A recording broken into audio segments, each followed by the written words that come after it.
speakers, and we will be talking together. And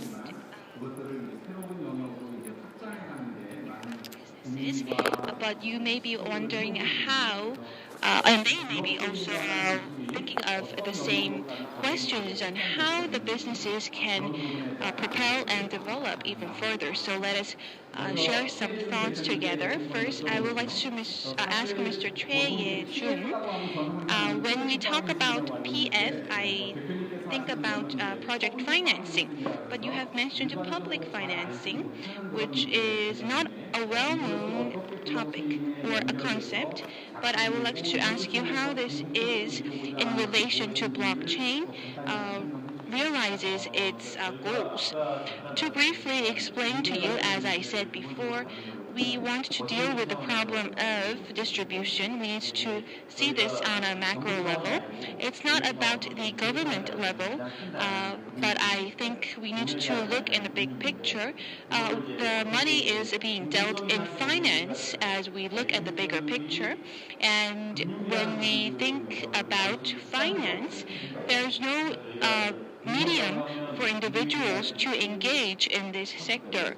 When we talk about finance, we don't have those measures or means through which the wide public could control. So individuals are affected by the financial sector, but they do not have access to this sector. So this was one of the problems that we raised. And the general public within their life cycle are affected by money, but they do not have this tool. But we thought that blockchain could be this tool, and as that model, we made public financing. To put it into simple terms, there are many issues and debated topics about the pension, and we have a whole big budget, annual budget in this area. But I think that you would hear of how this will be operated, but you do not have a say in this process. We can say that the chief of the administration is in charge of this process, but we do not have any, and we can even say that we are isolated from this big process. So these large-scale financing is very distant from the general public. And just hearing your explanation, it's similar like direct democracy and representative democracy. When the society was small, one person could give his or her opinion. But as we have a bigger society, we vote for politicians who can represent our views. And because we cannot come up with a financial product ourselves, we rely on the financial firms to do this because they are the experts. But this is quite different from what you have explained, right? But I don't think in our history we had never had a time when the rights for financial activities were given to the individual. I think it's same as a direct or representative democracy. It's not about it's about whether you would just take something for granted or not. But finance affects every one of your lives. We can delegate these rights, of course, but we need to also think about we also have the right not to delegate these rights to the entities. And because individuals have different expectations for different functions or finances, I believe, as for example, the pension, we have different views. Some people will say that we need to highlight the importance of stability, and others may say we need to make this scale larger, like Samsung Electronics, who lead the global economy. So we need to invest proactively, and we need to expand this scope. So there are these two different perspectives, and instead of relying on the debates of the experts we need to think about how the public can intervene and take a role. So let me ask Mr. Kim now. Up until now, the areas that we have dealt with were contents and books, but now the blockchain is being adopted into other areas. What do you think of this? I think I already mentioned this during my presentation before, but because this blockchain industry has a lot of information, influx information, if you skip out of the blockchain for just even a month, some facts become not true just within a month. So it's important that you are being updated on the most current information for blockchain. So people generally say that there is blockchain lies between the second generation and the 2.5 generation. Please correct me if I'm wrong. When I talk to other people and when I go overseas, I would meet with people who are in the blockchain industry. Then we have different perspectives that I get. The second generation, I believe that it lies between the second generation and 2.5. So I think second generation is more in the financial section and the content. I believe there will be a killer app in the very near future. But other than that, it could be in other sectors also. But because due to the current situation, as he's mentioned also before, contents that we are thinking about is, I think we are aiming for the contents that could attract more participants.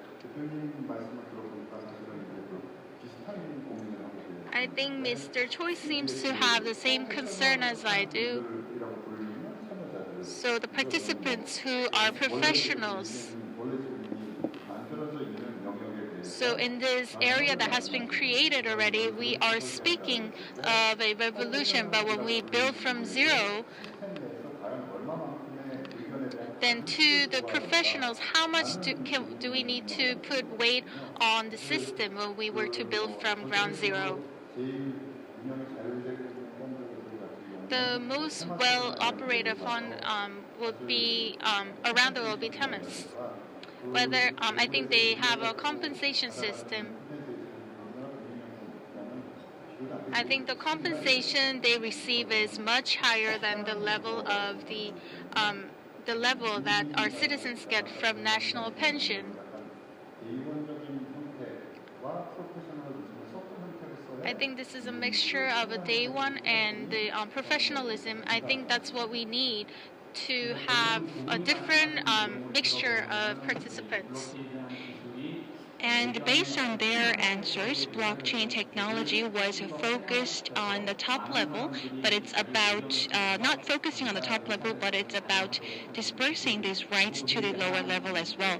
And it could be applied to finance and economy as well as contents.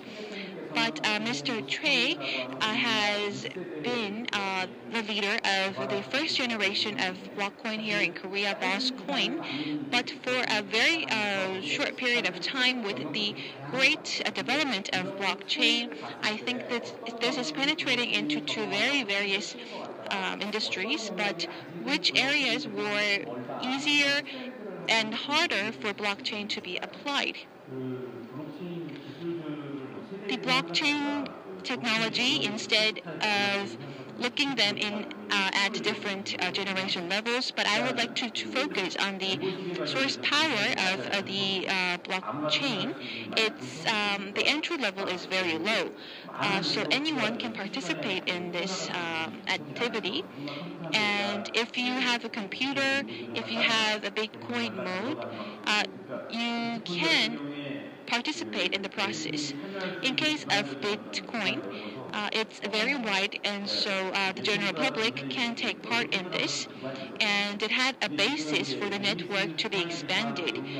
But considering the style of the business, there are also things on the other spectrum.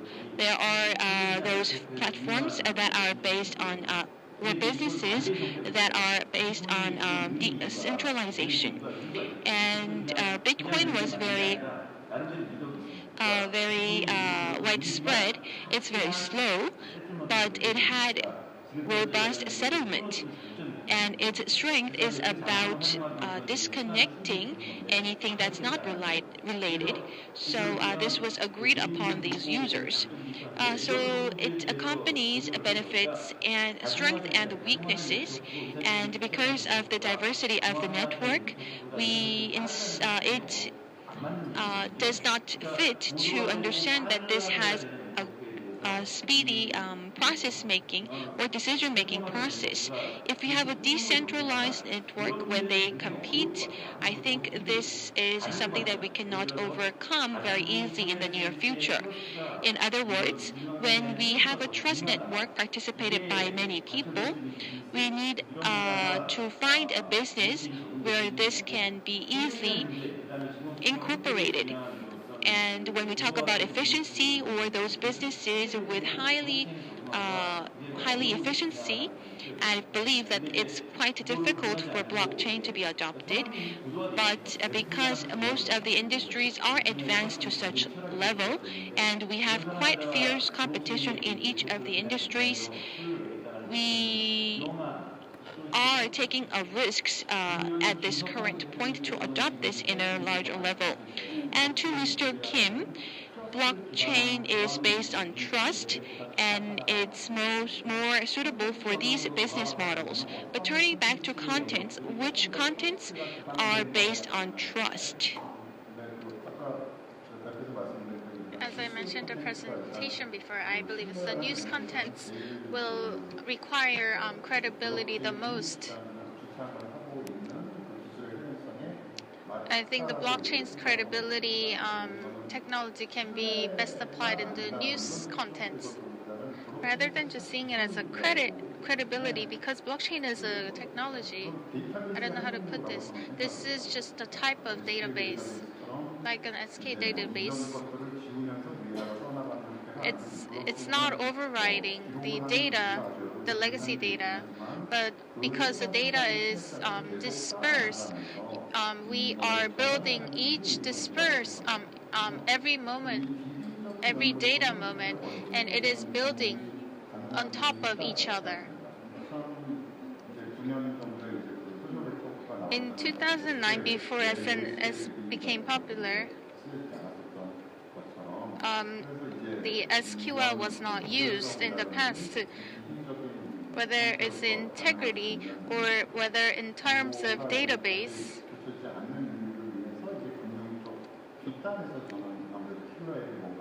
I believe that there will be a killer app that will be created in the back end. I am not an expert in technical terms. I would like to ask Mr. Choi, in establishing a database on blockchain, it's not that much advanced for blockchain to accommodate all of these databases. So we have many other technologies like dispersion, but what kind of technological advances do we need in the future?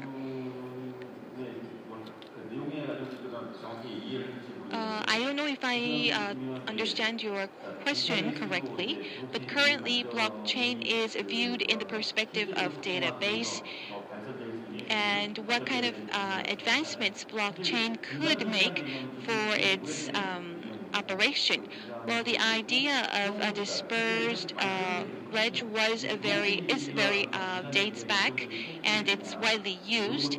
But people ask about the difference between these two systems, and they also say that we have a delay. We have a delay in the payment system, and in order to have a settlement, we need to improve the performance. But in my perspective, I think these technical issues will, as time goes by, will be resolved by either touching the hardware or the software or the network. But in the fundamental aspect, instead of DB, why do we need to use blockchain? So this is a question that we need to address. For instance, in the conventional banks, there are the strong winds of downsizing. They are eradicating many of the middle process, and they are doing this because they had they did an opportunity cost survey. But when we use blockchain going forward, we need to think about the exact picture of the efficiency of a blockchain. As you said, if you have a certain level of performance, I don't totally agree with you that database will be substituted by blockchain. In blockchain, operating the DB, as a lawyer, I see that it comes down to as we have many different kinds of information, the control of this information is becoming stronger. So this control right is becoming intensified. But through blockchain, we need to think about the widespreading expansion of the application areas of blockchain. So I think it's about touching upon where these two sides meet. But as you said, in order for blockchain to be publicly used, we have the issue of privacy. Many people say that it's open, and this openness is one of the strengths that blockchain has. But on the other hand, this can also be used as a tool for supervision. If the government has ill purposes, it can utilize blockchain to track into the individual's transactions, and they can trace back to the records, and this in turn was used to enhance the right of choice, but we need to go in line with the privacy issues. There are coins that are that deal with the issue of privacy. Many view this as a negative aspect, but I think these coins are valuable as they are because they grant the privacy of the individuals and they grant transparency. So because these two factors need to be balanced, I believe it's efficient. And if we have to open everything up, we must be faced with limitations. So we need to decide what kind of information we need to make public and what not. And we also need to think about issues with privacy, and the technologies incorporated with privacy needs to be advanced. I tell you this because, put in other words, we also have the problem of government tracking, and there are areas that the government cannot track. But technically speaking, these are areas that we need. So I believe we need to do more research on this area. I think this is where we need to think about on the working level as well. The issue of privacy, because blockchain highlights the feature of anonymity, we need to think about the personal identifications which we're taking for granted, because these will be hard and difficult. We will be faced with a higher level of control. So we need to think about how we can resolve these issues, and I think this is also a task for a lawyer. And Mr. Kim, how do you think about this? I have not come to a conclusion yet. It covers many different areas. If I were to go into it, whether it's government-led or corporate-led, I think we would say it's a little bit of private blockchain. And there's a decentralized, and that's more public. And I think that's why they made that foundation. So these two blockchains are actually very segregated at the moment right now, whether it be a government organization or private companies. They are constantly looking for that is compatible with their organization or their group. So public and private, between the two, I think it's the matter of connecting these two different sectors. And there's anonymity. I believe that it can be good or bad, because we do have a right to be forgotten. If everyone has their data recorded permanently, no, it's not always good to have your track record. But I think we could also use blockchains to erase that track record.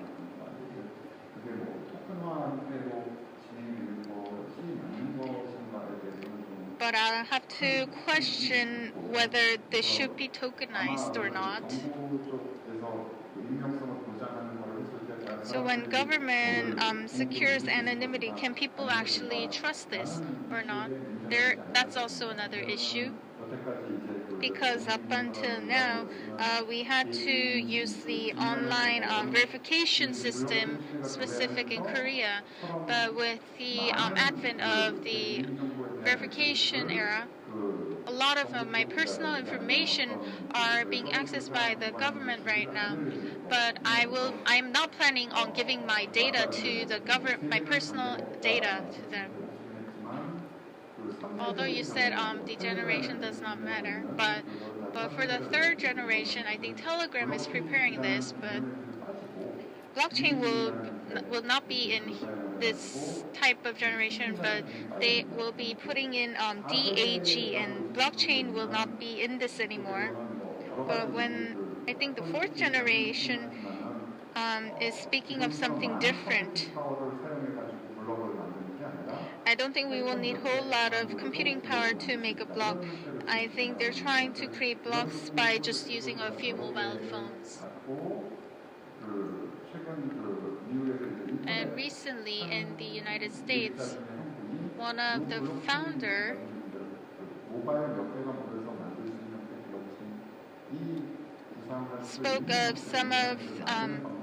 spoke of something that can be created with just a few mobile phones. So does that mean that all of your personal data will be stored in your mobile phone? That is not true. In order to resolve this issue, whether it be your complete personal information such as name or address that can identify, but he claimed that all of your personal data should be stored in your mobile phone. You should be able to carry it around.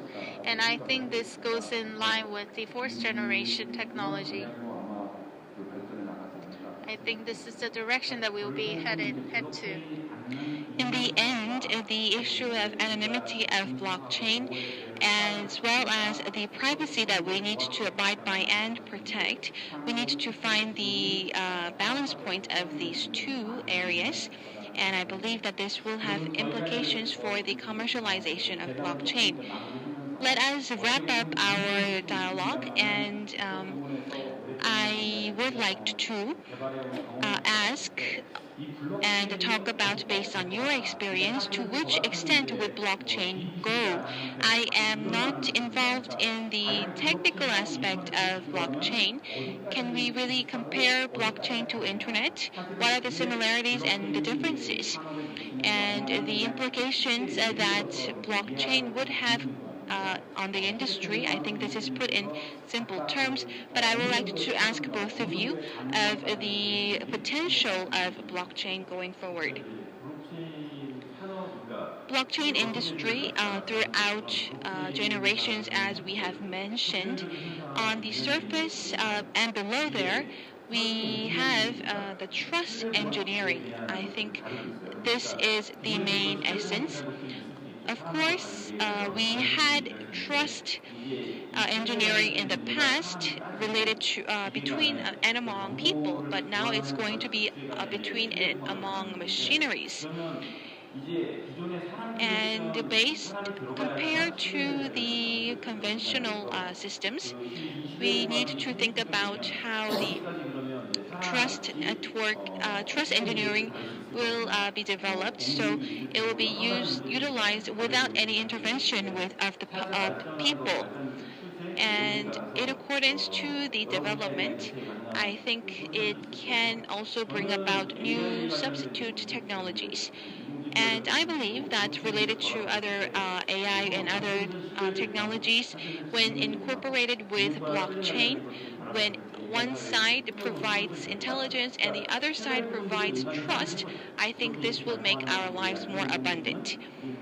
And I can accept the AI to this extent, but I am scared of AI when AI leads to unexpected results. So we need to utilize the intelligence and utilize AI system within the boundary of trust and credibility.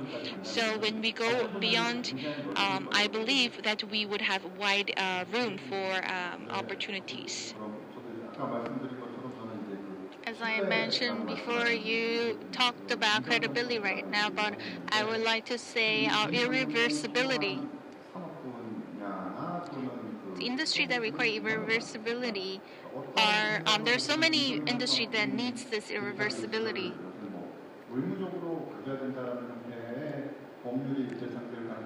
I believe that there might be a law that might come into place later that everyone must have a database, whether it be the lighting on ceiling lights or whether it be auto driving.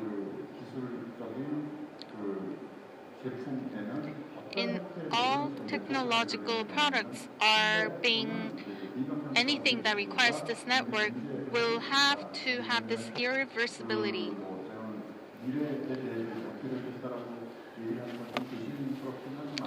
I can't really tell you for certain of the future, but whether it be MS SQL or Oracle, those who sell database, there's also Linux.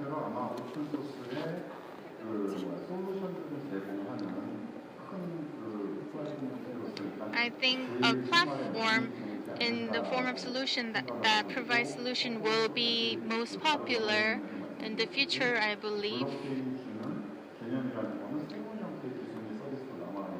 I think the concept that blockchain gives should stay as a new technology, but I am not sure for how long they will stay with us. And in the end, it comes down to the fact that blockchain has many features, but one of which is trust and credibility. And it's also something that's non-changeable. And you have shared with us to a great extent your experience. And based on this trust, we could have room for improvement going forward.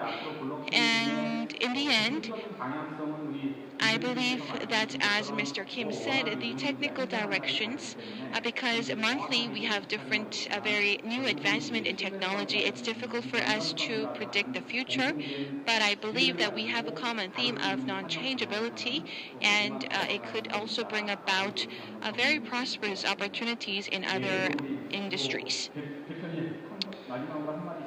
I would like to ask you if you have any last remarks that you would like to make. As for the new projects and businesses, many people have great expectations, and on the other hand, they also have a lot of disappointments. But if I am part of the industry, there are areas that we lack compared to our level of expectations. So when it comes to assessment and effectiveness, we cannot assess this technology in a very short period of time. We need a longer period of time. I would like to thank you for your energy and your interest in this new technology. But really, in order to realize and assess the performance and efficiency of this technology, I ask for your interest going in the long run, so it will be very helpful. It seems that I'm speaking a different language, but I'm in line with Mr. Choi. When I meet with partners overseas, they believe that this will become bigger than internet. But for me, when I compare this with internet, I believe that this is more of a Lycos. There's no Alta Vista, not yet. I think we are at even an earlier level. We can't even see Yahoo. We cannot see who's the winner at this moment. But when more and more people have a better understanding of blockchain, and when we have more experts and professionals, and when we have more business models of blockchain, that we will be able to have a killer app or something there will be something that will change the world. And I am looking forward to that. And I hope that I like to create that world with all of you who are here today. And wrapping up, I have a client, and this person was a venture capitalist when when we had the internet bubble. When the bubble was developed and it demised, he experienced all of these rise and fall of bubbles. And looking at blockchain, it reminded him of such trends and era. And back in the internet stage, he was a bystander, and looked at the industry in a distance, but now this time he is becoming a player in terms of within the blockchain system, and he is having his own business. But as our two experts have told us, we have and to propel as a main player, I believe that we are sitting at a very timely moment, and this sums up our talk. Okay, please give them a big round of applause. Please give all of them a big round of applause.